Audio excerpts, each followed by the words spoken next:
হলুদ লেবুর রস মাখিয়ে আমি মাছ ভেজে নিয়েছি। সেই মাছ ভাজা তেলেতেই একটু কালো জিরে ফোড়ন দিলাম, একটা কাঁচা লঙ্কা ফোড়ন দিলাম, দুটো দিলাম প্রয়োজন মতো। এতে আমি আলু দিলাম, কাঁচা আলু।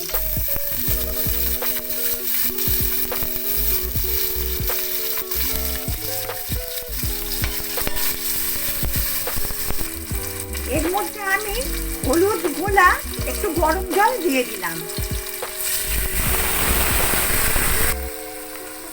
এটা ফুটছে, এর মধ্যে আমি পালংয়ের ডাঁটা দিলাম, মানে শীষ বের হওয়ার আগে যে নরম ডাঁটাগুলো হয়, সেই নরম পালংয়ের ডাঁটাগুলো দিয়ে দিলাম।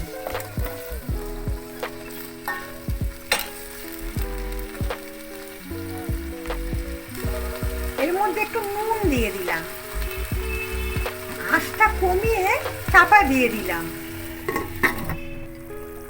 এতে একটু নুন দিয়ে দিলাম,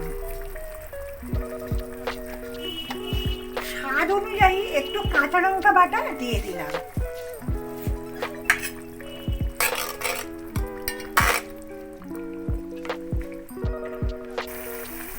ডাঁটা আর আলু মোটামুটি সেদ্ধ হয়ে গেছে, এর মধ্যে আমি মাছ ভাজাগুলো দিয়ে দিচ্ছি।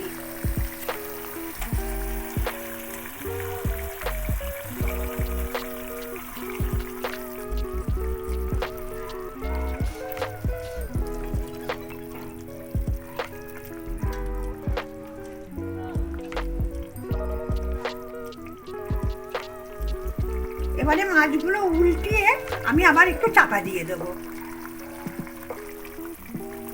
রেসিপিটা রেডি হয়ে গেছে। আপনারা প্লিজ গরম ঝরঝরে ভাতের সাথে ট্রাই করবেন, আমার পাশে থাকবেন। নমস্কার।